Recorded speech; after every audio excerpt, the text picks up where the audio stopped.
तीन चार खबरें हैं, डिस्कस करते हैं। पहली खबर है 9 मई के हवाले से। 9 मई एक ऐसी हड्डी बन चुकी है, ना वो निगली जा रही है ना वो उगली जा रही है। उसकी रीजन ये है कि 9 मई को जो कुछ हुआ उस पे जो क्रिमिनलिटी है और उस पे जो जुर्म है और जिन लोगों ने ये जुर्म किया या जो लोग उस जुर्म में मुलव्विस हैं उनके खिलाफ कार्रवाई से तो कोई भी इनकारी नहीं है। उनके खिलाफ तो कार्रवाई होनी चाहिए, लेकिन इन कब होनी चाहिए? वो होनी चाहिए साफ शफाफ फ्री एंड फेयर ट्रायल और इन्वेस्टिगेशन के बाद। लेकिन इन्वेस्टिगेशन से पहले ही एक मुल्कगीर जो है वो क्रैक डाउन किया गया और मुल्कगीर क्रैक डाउन के नतीजे में 48 घंटों के अंदर अंदर हजारों पाकिस्तानी शहरी जो हैं उनको सियासी कैदी के तौर पे गिरफ्तार कर लिया गया और हजारों लोगों को जेलों में डाल दिया गया। उनमें पाकिस्तान तहरीक इंसाफ के लोग भी थे और उनमें शहरी भी थे, उनमें सिविल सोसाइटी के लोग भी थे और उनमें जो तरीका अख्तियार किया गया कि कौन कौन मुलव्विस है वो जियो फेंसिंग का अख्तियार किया गया। जियो फेंसिंग क्या था कि जो जो उस एरिया में उस टावर में जो जो फोन मौजूद था मोबाइल फोन, उसकी मदद से उन सबको गिरफ्तारी शुरू कर दी गई। ये एक सिलसिला चल निकला और उसके बाद फिर एक फैसला किया गया और वो फैसला ये किया गया कि इन्वेस्टिगेशन अभी तक नहीं हुई, इन्वेस्टिगेशन होना थी, जुडिशियल इंक्वायरी की मुतालबा किया जा रहा है।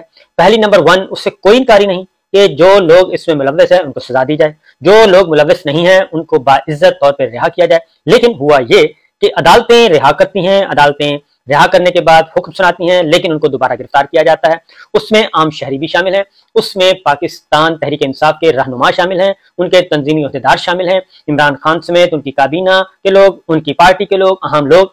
फिर यह हुआ कि जिन लोगों को 3 MPO के तहत नक्शे अमन के तहत या 9 मई के हवाले से गिरफ्तार किया गया, वो जैसे ही जेल से रिहा होते जो प्रेस क्लब जाते उनको तो घर जाने की इजाजत थी और जो प्रेस क्लब जाने से इनकारी होते यानी कि जो 4 लाइनें पढ़ने से इनकार करते थे उनको दोबारा जेल भेज दिया जाता था। शिरीन मजारी साहिबा के साथ ये हुआ और मलिका बुखारी के साथ ये हुआ। फिर अभी तक भी अली मोहम्मद खान हैं, शहरियार अफरीदी हैं, डॉक्टर यास्मीन राशिद हैं, आलिया हमजा हैं और बेशुमार लोग हैं। चौधरी परवेज इलाही साहब उन पर दूसरा केस डाला हुआ है। बहुत सारे लोग हैं जिनके साथ ये हुआ। तो एक स्टांस इख्तियार कर लिया गया और वो था कि अब हम इसको मिलिट्री कोर्ट्स, आर्मी एक्ट और ऑफिशियल सीक्रेट एक्ट के तहत इनको ट्रायल करेंगे। अब ये एक ऐसा इकदाम था, ये भी यकतरफा तौर पे फैसला ले लिया गया और उस सिलसिले में 3-4 अहम जो बैठकें हैं हो चुकी हैं, 3-4 बैठकें हो चुकी हैं। अब ये काम किसने करना है? अब जब ये काम शुरू किया गया कि सिविलियन को आर्मी एक्ट के तहत और फौजी अदालतों में एक कर्नल साहब की अदालत लगाई जाएगी और उसमें उनको सजाएं सुनाई जाएंगी। फिर उसमें यह हुआ कि इमरान खान साहब को भी उसी में ट्रायल किया जाएगा और ये तवातुर के साथ ये किया जा रहा था और किया जा रहा है। और इस पे सबसे ज्यादा जोर लगाया किसने? सबसे ज्यादा जोर लगाया जनाबे मुस्लिम लीग नवाज ने और उनके वज़रा ने भरपूर किस्म का जोर लगाया। राना सनाउल्लाह साहब, उसमें वजीर दिफा ख्वाजा आसिफ साहब पेश थे, उन्होंने पूरा जोर लगाया और उसके बाद मरीम साहिबा, उसके बाद शहबाज शरीफ साहब, यानी इन्होंने, और फिर नवाज शरीफ साहब ने भी स्टेटमेंट दे दी। ये सारा कुछ हुआ और होता रहा। लेकिन हुआ ये कि इन सारी चीजों के बावजूद जो इंसानी हकूक की तंजीमें आ गई, ह्यूमन राइट्स वॉच की तंजीम, ह्यूमन राइट्स वॉच ऑर्गेनाइजेशन आ गई और यूनाइटेड नेशंस दरमियान में आ गए, अक़वाम मुत्तहिदा के इंसानी हकूक के हाई कमिश्नर, वहां से सदाएं बुलंद होना शुरू हो गई कि जनाब नहीं, बिल्कुल नहीं, ये पाकिस्तान में बुनियादी इंसानी हकूक की सख्त तरीन पामाली हो रही है और ये हम बर्दाश्त नहीं करेंगे। और उसको फिर एमनेस्टी इंटरनेशनल वाले आ गए। फिर ये सारी के सारी जब चीजें आई तो फिर कांग्रेस के 60 से ज्यादा कांग्रेसमैन ने खत लिखा, फिर सेनेटर्स एक्टिव हुए, फिर ब्रिटिश पार्लियामान के लोग एक्टिव हुए, फिर यूरोपीय यूनियन आ गई। यह सब का सब प्रेशर बढ़ता रहा और वो जो गोल अचीव करना था कि बिल्कुल पलक झपकने में इमरान खान को क्रश कर दिया जाए, पाकिस्तान तहरीक इंसाफ को क्रश कर दिया जाए, वो नहीं हो सका। उसके बाद अगला जो काम किया गया वो मीडिया पे किया गया। पाकिस्तान के मीडिया को बिल्कुल दीवार के साथ लगा दिया गया और बदतरीन किस्म की सेंसरशिप आयद कर दी गई। पाकिस्तान का मीडिया, अब पाकिस्तान में आप कोई बात कर ही नहीं सकते। पाकिस्तान में आप 9 मई के हवाले से कोई बात नहीं कर सकते, 9 मई के बारे में कोई सवाल उठा नहीं सकते, 9 मई की इन्वेस्टिगेशन के बारे में बात नहीं कर सकते और इमरान खान और पाकिस्तान तहरीक इंसाफ अपोजिशन के बारे में कोई बात नहीं कर सकते, अपोजिशन के साथ होने वाले जुल्म सितम के बारे में कोई बात नहीं कर सकते। आपने बिल्कुल टोटल ब्लॉक कर दिया और ये सब कुछ कोई तहरीरी अहकामात के नतीजे में नहीं, बल्कि ये हो रहा है जुबानी अहकामात दिए जा रहे हैं, लोगों को बुलाया जाता है और बुला के बता दिया जाता है, हुक्म हाकम सुना दिया जाता है, ये हो रहा है।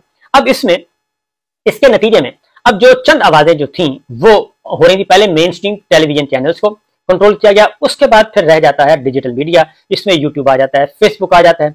अब वो जो काम कर रहे थे फिर उन पे उफ्ताद आन पड़ी। उनमें समी इब्राहिम साहब, सदीक जान को पहले उठाया गया, फिर समी इब्राहिम साहब को उठाया गया, उनको 4 दिन बाद 5 दिन बाद H11 कब्रिस्तान के पास छोड़ दिया गया, मुंह पे कपड़े शपड़े बांध के। वो हुआ। उसके बाद जितने भी लोग गिरफ्तार हुए, जितने भी सहाफी जो गिरफ्तार हुए, उन्हें कहा गया कि आपने मरीम साहबा के खिलाफ और नून लीग के खिलाफ कोई बात नहीं करनी। अब ये एक नया हुक्म था। अब इसी तरीके से फिर यह भी हुक्म दिया गया कि इमरान खान और पाकिस्तान तहरीक इंसाफ, इमरान खान का नाम ही नहीं लेना, उनकी शक्ल भी नहीं दिखानी, तस्वीर भी नहीं दिखानी, टिकट भी नहीं दिखाना। फिर एक एक प्रोग्राम जो टीवी चैनल पे चलते हैं, टॉक शोज, फिर उनको मॉनिटर करना शुरू कर, उनको रेगुलेट करना शुरू कर दिया गया।